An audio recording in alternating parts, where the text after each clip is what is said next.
नमस्कार मित्रों, स्वागत है एक बार फिर से आप सभी का। आज विसर्ग संधि का अगला भाग पढ़ने जा रहे हैं हम। इससे पहले जिसका हमने अध्ययन किया था वो था विसर्ग संधि भाग 1।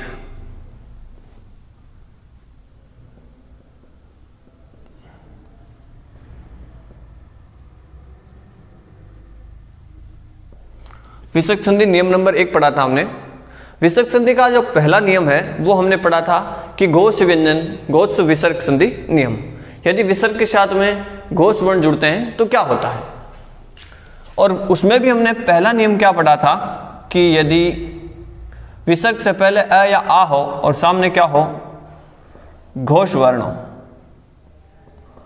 तो ये जो हमारा विसर्ग है वो किस में बदल जाएगा, विसर्ग बदल जाएगा ओ में। ये हमने पढ़ा था, जैसे कि मने प्लस रम मनोरम। इसके बाद में एक नियम और पढ़ा था, इसी का हमने उपभाग पढ़ा था कि यदि अविसर्ग के साथ में यदि अ के अलावा कोई भी दूसरा स्वर जुड़ता है, ई या ए जुड़ता है या कोई दूसरा स्वर जुड़ता है, तो क्या होता है, विसर्ग का लोप हो जाता है। क्या हो जाता है, विसर्ग का लोप हो जाता है। जैसे कि हमने देखा था अतः प्लस एव, क्या बनाया था हमने, अतएव। इस प्रकार से कुछ ऐसे शब्द हैं, बहुत कम शब्द हैं, उनको हमने पढ़ा था कि जब विसर्ग से पहले अ होगा और बाद में यदि अ के अलावा कोई भी दूसरा स्वर आता है तो विसर्ग का लोप हो जाता है और वैसे के वैसे शब्दों को यथास्थान रख दिया जाता है। पहला नियम यह था कि विसर्ग से पहले अ होना चाहिए और सामने घोष वर्ण होना चाहिए, तो बन जाएगा ओ। अब देखिए दूसरा नियम, इसी का दूसरा नियम है, यहां पे तीसरा लगा लेते हैं क्योंकि दूसरा हमने ये ले लिया है। तो तीसरा नियम क्या कहता है कि यदि विसर्ग से पहले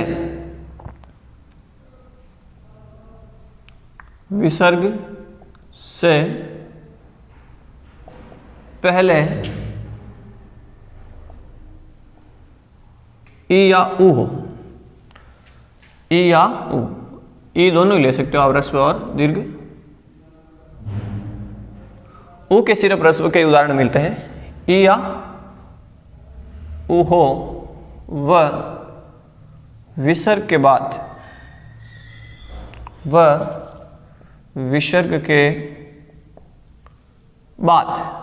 क्या आना चाहिए, घोष वर्ण।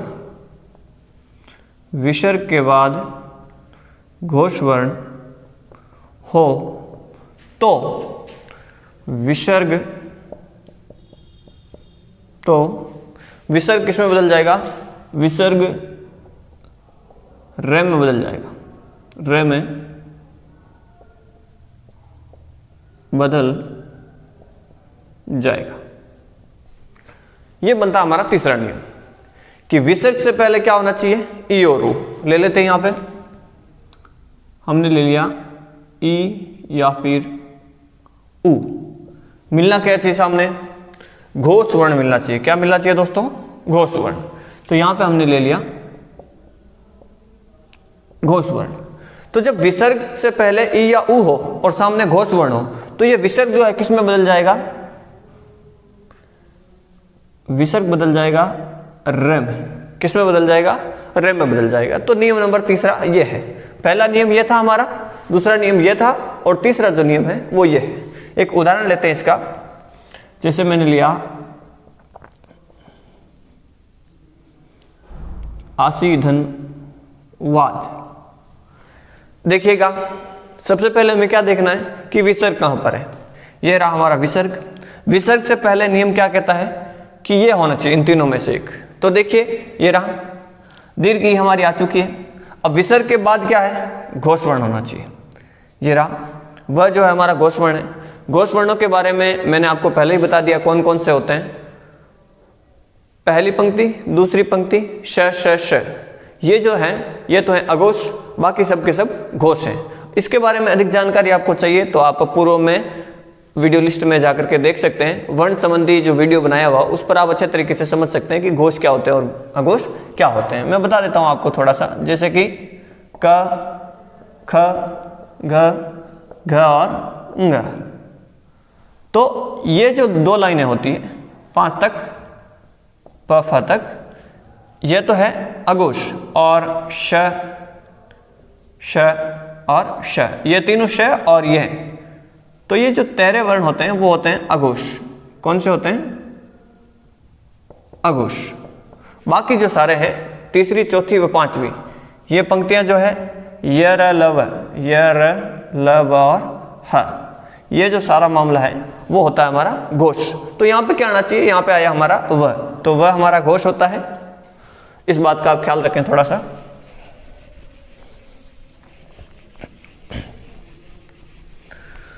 अब देखिए इसका क्या बनेगा। जब विसर्ग से पहले ई है और बाद में घोष है तो विसर्ग किस में बदल जाएगा? रे में बदल जाएगा। तो हम क्या करेंगे, ये ले लिया हमने आसी, अब लेना हमें रे हलंत और वात। अब देखिए एक थोड़ी सी शब्द शुद्धि से भी संबंधित प्रश्न आता है, बहुत परीक्षाओं में बार बार यह प्रश्न पूछा जाता है कि आशीर्वाद शब्द का शुद्ध रूप कौन सा होगा। तो देखिए ये हो गया आ सी। अब हम क्या बोल रहे हैं, रे को यदि से पहले बोलेंगे तो वो लगेगा से के ऊपर, और यदि से के बाद में बोल रहे हैं तो वो से के बाद में लगेगा। ऊपर वाला जो रे है जिसको हम रेफ कहते हैं, इसका देखिए सीधा सीधा नियम आप समझ जाइएगा। ये जब भी बोला जाता है तो जिस वर्ण से पहले बोला जाता है उसके ऊपर लगेगा। तो देखिए आशीर्वाद, वैसे पहले बोला जा रहा है तो वह के ऊपर लगेगा। किसके ऊपर लगेगा? वह के ऊपर। जैसे कि मैंने बोला कर्ण, कर्ण, तो ये किससे पहला बोला जा रहा है? अणे से पहले बोला जा रहा है तो ये अणे पर लगेगा, तो इसलिए इसका रूप होगा कर्ण। उसी प्रकार से आशीर, तो सी रे बाद में बोलते हैं, वह से पहले बोलते हैं तो वह के ऊपर लगेगा, तो इसका शुद्ध रूप होगा हमारे ये रूप होगा आशीर्वाद। अगर इस नाम को आप ऐसे लिखते हो तो ये होगा दोस्तों आरसीवाद, आ र सी और वाद, आरसीवाद। तो ये हमारा रूप गलत है, ये रूप हमारा सही है आशीर्वाद। चलिए एक उदाहरण और लेता हूं मैं। जैसे कि मैंने लिया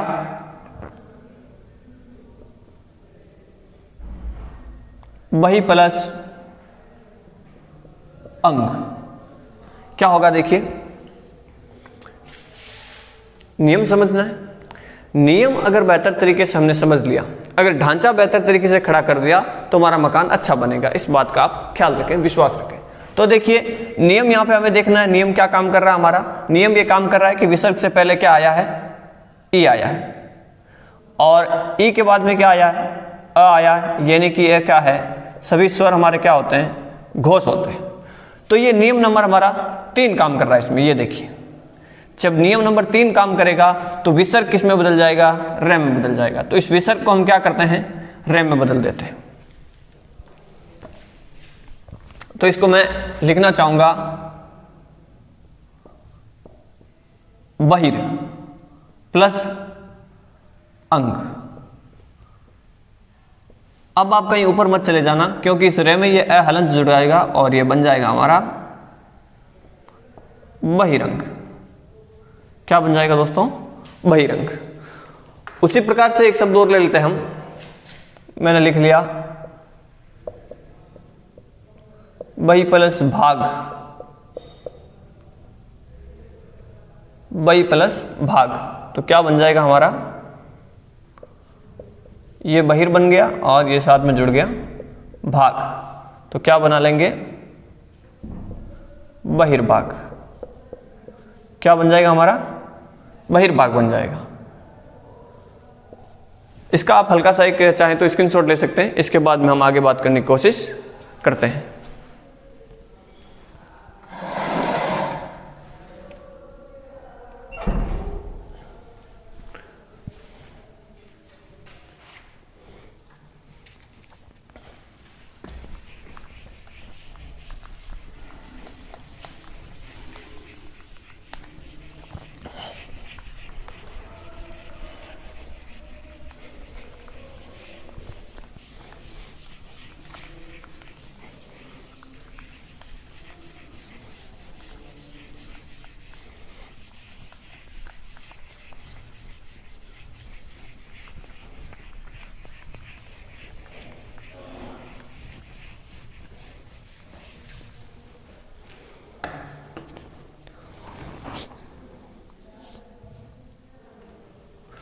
देखिए कुछ शब्द लेते हैं हम,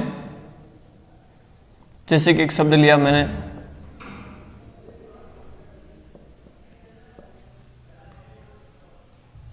ज्योतिरादित्य। क्या लिया दोस्तों?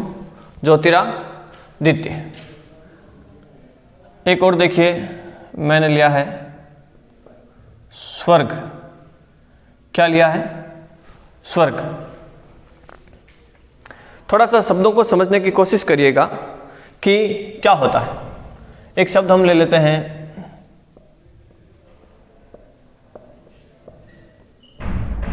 आयुर्वेद। एक शब्द ले लिया हमने चतुर्दिश।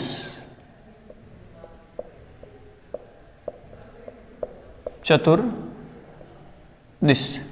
इन शब्दों के बारे में जानकारी प्राप्त करने की कोशिश करते हैं हम। एक बार इन शब्दों के बारे में अध्ययन करते हैं थोड़ा सा, उसके बाद हम और कुछ शब्द लेने की कोशिश करेंगे। देखिए यहां पे जो हमें दिया हुआ वो क्या है? वो दिया हुआ संधि रूप, और हमें अब क्या करना है? विच्छेद करना है। पहले तो हमने क्या पढ़ा था? विच्छेद रूप दिया हुआ था, हमने संधि की थी। जैसे कि देखिए एक शब्द यहां पे लिखता हूं मैं, धनु प्लस जान। तो यहां पे क्या हो जाएगा? इसका रूप आपको पता ही है, ऐसे है। तो सामने क्या आया? जय। जय हमारा क्या है? घोष है। तो यहां पे क्या बन जाएगा हमारा? ये बन जाएगा धनुर्जान। और इसका शुद्ध रूप अगर हम लिखना चाहें वापस तो कैसे लिख लेंगे? धनुर्जान बोलो या ज्ञान भी बोल सकते हो आप, अधिकांशतः हम ज्ञान बोलते हैं। तो ये तो है विच्छेद रूप जिसकी हम संधि करते हैं। लेकिन मान लिया जाए कि यदि परीक्षा में हमारे सामने ऐसा प्रश्न आ गया कि ज्योतिरादित्य में कौन सी संधि है, या ज्योतिरादित्य का सही संधि विच्छेद बताइए, तो क्या होगा? देखिए हमें पता है, यहां पे देखिए रे मिला, हमें क्या मिला है? रे मिला है। तो इस रे को हम बदल सकते हैं। किस में बदलेंगे? रे को बदलेंगे हम विसर्ग में। किस में बदलेंगे? विसर्ग में। तो देखिए ज्योति, ये विसर्ग। अब देखिए रे के अंदर क्या है? रे के अंदर है आ स्वर। तो यहां पे लाइए वापस आ और दित्य, शब्द बनाए आदित्य। तो इधर क्या है हमारा? ज्योति है प्लस आदित्य। ध्यान क्या रखना है दोस्तों? जिन चीजों का हम लोप कर रहे हैं वही चीजें वापस लानी है। यहां पे हमने देखिए क्या किया है? विसर्ग का लोप किया है। विसर्ग की जगह क्या बनाया? रे बनाया। तो यहां पे हमें क्या मिला है? रे मिला है। तो रे का वापस क्या करना हमें? विसर्ग बनाना, और कुछ नहीं करना है। नियम का सिर्फ एक ही तरीका है कि नियम को समझिए आप। जो चीजें सामने पड़ी है उनका लोप करना है, और जिन चीजों का लोप हुआ है उनको वापस लाना है। जब विच्छेद करते हैं तो लोप हुई चीजें वापस आएगी, और जब संधि करते हैं तो इन चीजों का लोप करना है। सामान्य सी बात है, देखिएगा। जैसे कि देखते हैं स्वर्ग। अब स्वर्ग में क्या करोगे आप? ये रहा, तो रे को किस में बदलोगे? विसर्ग में बदलोगे। तो क्या बनेगा? स्वधन ग। तो देखिए क्या नियम सही काम कर रहा है हमारा। नियम अगर देखोगे तो नियम नंबर 3 हमारा क्या था कि यहां पे क्या होना चाहिए? ई या उ।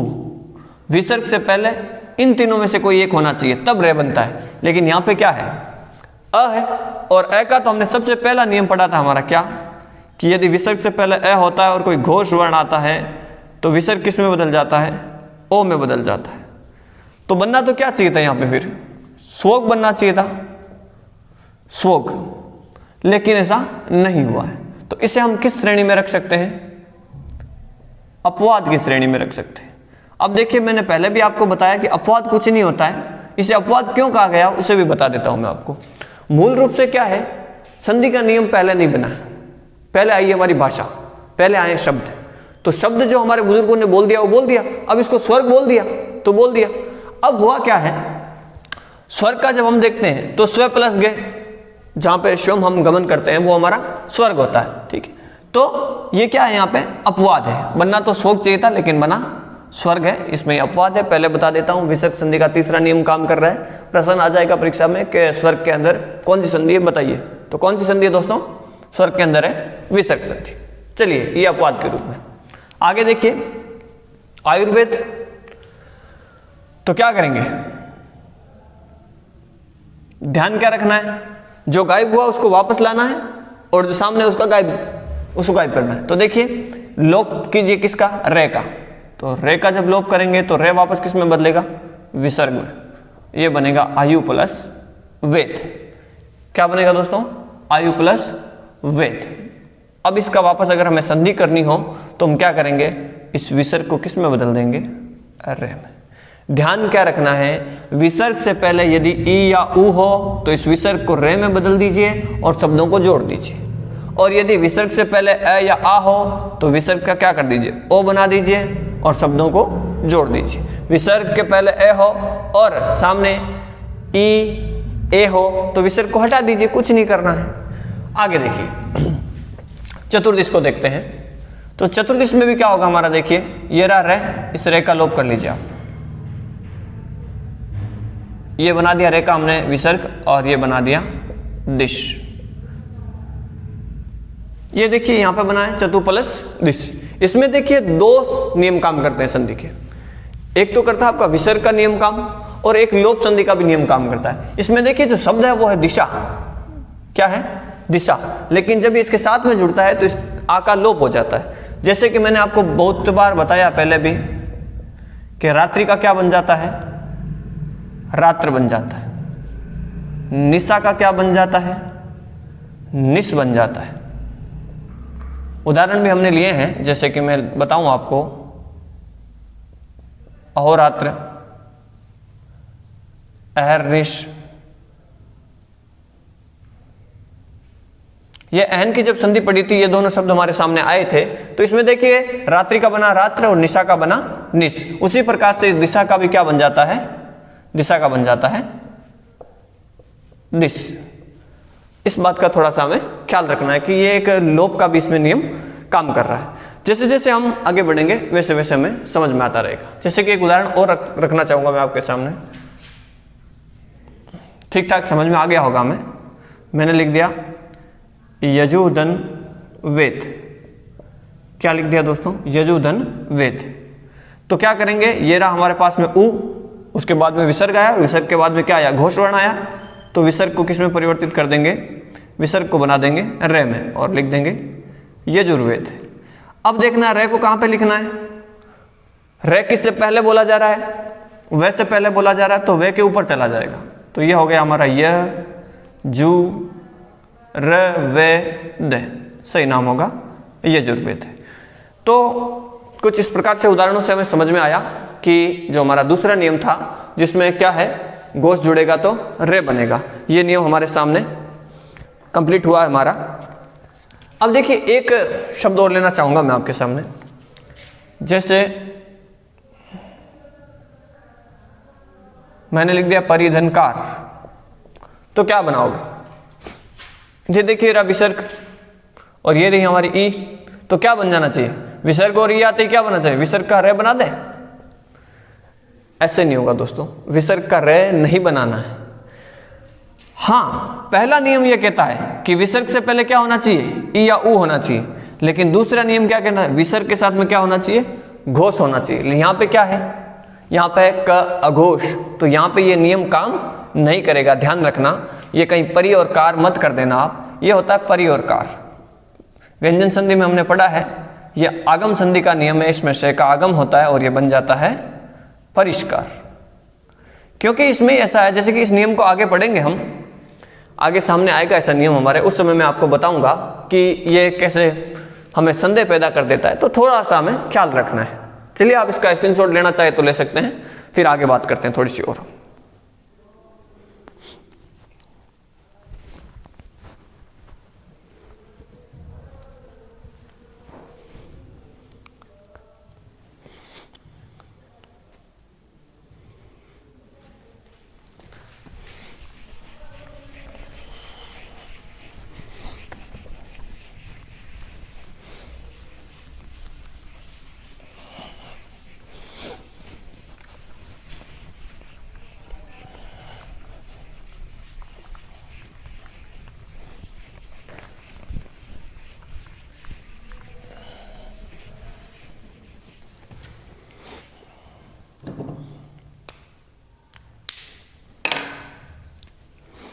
चलिए नियम नंबर 2 लेता हूं मैं।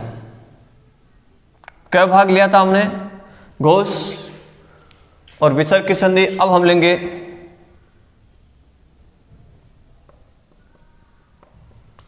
विसर्ग प्लस अघोष, ऐसे लिख देता हूं मैं, विसर्ग व अघोष की संधि, अघोष की संधि। ये हमारा दूसरा नियम है। पहला जो हमने पढ़ा था वो पढ़ा था घोष, अब हम पढ़ेंगे अघोष। अघोष में क्या होता है दोस्तों वो समझना हमें कि ये रहा हमारा विसर्ग, क्या है हमारा, ये हमारा है विसर्ग। तो विसर्ग से पहले क्या है इस पर हम थोड़ा सा भी कम ध्यान देंगे, इसके भी कुछ नियम हैं उस पर हम बात करेंगे, लेकिन विसर्ग के बाद में क्या आना चाहिए लिख लेते हैं थोड़ा सा इसको। विसर्ग के बाद क्या है, विसर्ग के बाद यदि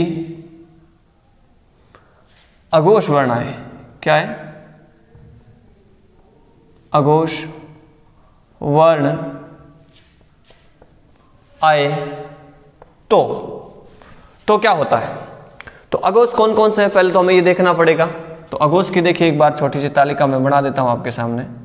क ख, च छ, ट ठ, त थ, प फ और श श और श।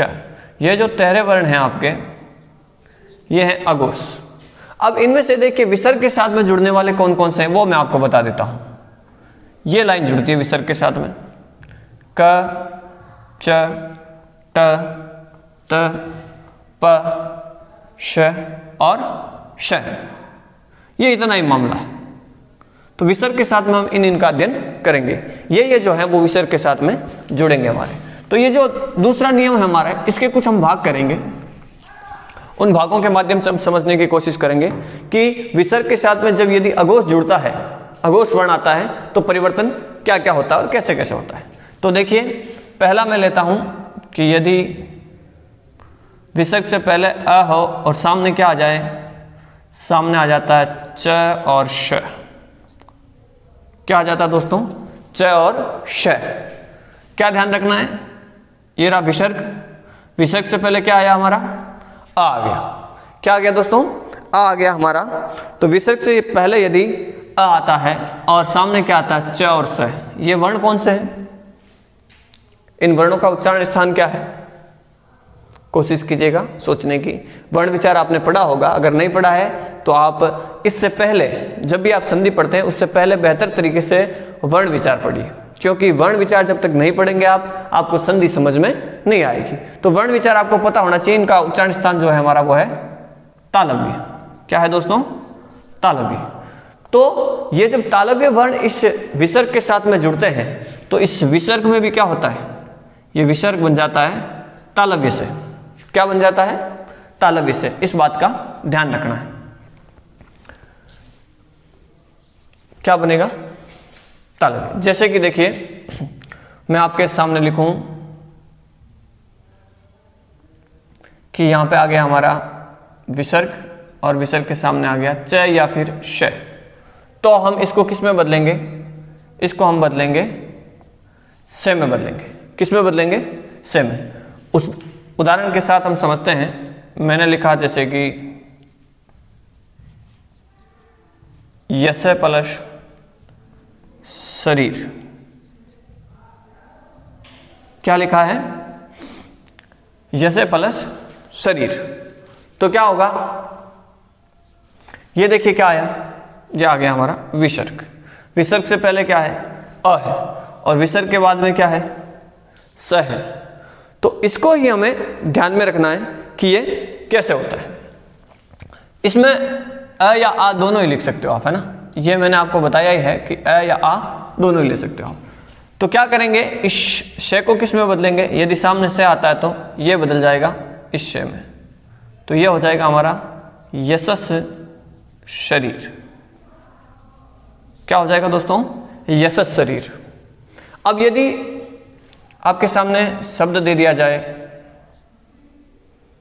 आ प्लस चर्य, क्या दे दिया? आ प्लस चर्य। क्या हुआ देखिए, यहां पे क्या है हमारा? च आया, और यहां पे क्या है? विसर्ग आ गया। तो यदि विसर्ग के साथ में च जुड़ता है तो क्या हो जाएगा? बदल दीजिए इसको श में, ये बन गया श, और क्या हो जाएगा? आश्चर्य। क्या हो जाएगा दोस्तों? आश्चर्य। चलिए एक और लेते हैं, जैसे कि मैंने लिख दिया यहां पे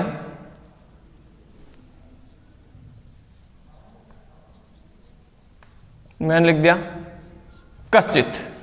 अब ये संधि रूप आ गया हमारे सामने, तो इसका हम क्या करेंगे? ये रहा से को किस में बदलेंगे?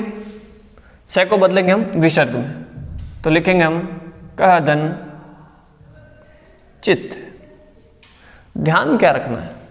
मुख्य रूप से जो हमारे सामने ध्यान रखने योग्य बात है वो है इसका कॉन्सेप्ट। इस अवधारणा को अगर हम समझ जाएंगे कि ये जो विसर्ग है, यदि विसर्ग के बाद में च या श आता है तो विसर्ग का बनेगा श, और यदि हमें ये स मिल जाता है और इस स के बाद में तुरंत बाद में श आता है या इस स के बाद में च आता है, तो हम क्या करेंगे?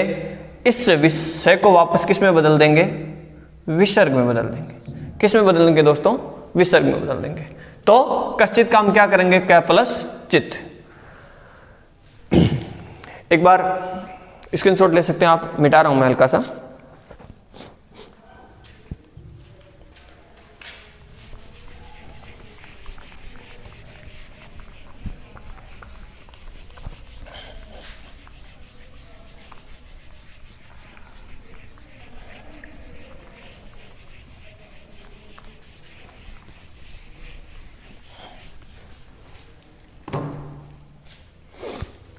जैसे कि देखिए कुछ संधि शब्द लेते हैं हम।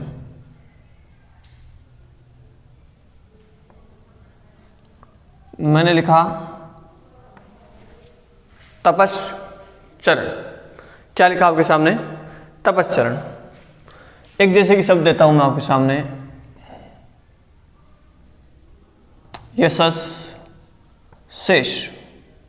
एक सीधा सीधा कॉन्सेप्ट जो हमें समझ में आता है वो क्या आता है कि यदि आपको ये 2 बार स दिखे तो वहां पे कौन सी संधि है? विसर्ग संधि। और यदि इस च के साथ में भी स दिखे तो भी कौन सी संधि है? विसर्ग संधि है। इसको आपको थोड़ा सा ध्यान रखना है। चलिए विच्छेद करते हैं, फिर कुछ शब्द और लेने की कोशिश करते हैं। इस श को किस में बदलेंगे? जब भी ये च आता है, च से पहले से आता है, तो इसे हम किस में बदल देंगे? हम बदल देंगे इसे विसर्ग में, और तपे प्लस चरण। क्या बन जाएगा हमारा? तपश्चरण। यशस शेष क्या करेंगे? ये रहा यश, इस श को किस में बदलेंगे? विसर्ग में, यश प्लस शेष। तो जो समझ में आ रहा है सिस्टम हमारे सामने, वो हमारा क्या हो जाएगा कि यदि विसर्ग के बाद में च या स आता है तो श कौन सा बनेगा? तालव्य। जैसे कि मैंने लिख दिया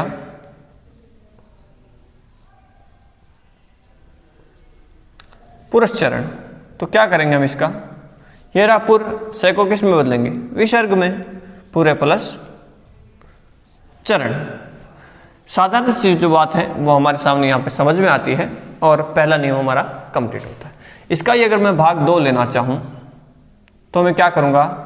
मैं कहूंगा विसर्ग के बाद में आना चाहिए त या फिर श। क्या आना चाहिए? विसर्ग के बाद में आना चाहिए त या श। तो होगा क्या? देखिए ये दोनों ध्वनियां कौन सी है? यहां पे स कौन सा बना था? स तालव्य बना था। क्यों? क्योंकि च और स दोनों ही मिलने वाली ध्वनियां तालव्य है। यहां पे क्या है? त और श। ये जो ध्वनियां है हमारी वो है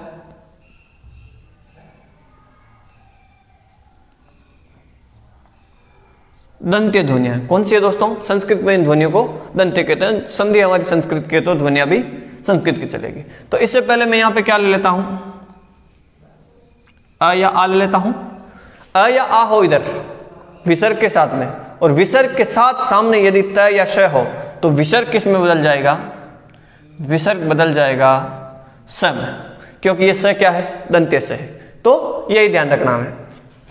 जैसे कि मैंने लिख दिया मने प्लस ताप। क्या लिख दिया दोस्तों? मैंने लिख दिया मने प्लस ताप। जैसे कि मैंने लिख दिया नमे प्लस ते। देखिएगा क्या आ चुका है? विसर्ग, विसर्ग से पहले अ, विसर्ग के बाद में क्या आ रहा है उस पर ध्यान देना। तय यदि आता है तो ये विसर्ग किस में बदल जाएगा? ये बदल जाएगा स में। तो ये हो गया मनस प्लस ताप। क्या हो जाएगा? मनस प्लस ताप। इसी में देखिए क्या होगा? जय नमः, और इस विसर्ग को किस में बदल देंगे? स में, और इसे लिख देंगे तय। तो नमः प्लस तय बराबर नमस्ते। तो ये जो शब्द है इन पर हमें ये गौर करने की बात ये है हमारी कि इनके साथ में यदि कुछ भी होता है तो क्या होगा? ये इसमें बदल जाएंगे। तो विसर्ग होना चाहिए, विसर्ग से पहले क्या होना चाहिए? विसर्ग से पहले आ भी हो सकता है और अन्य वर्ण भी हो सकते हैं। मैं प्लस में और कर देता हूं, और भी स्वर कर देता हूं, ठीक है।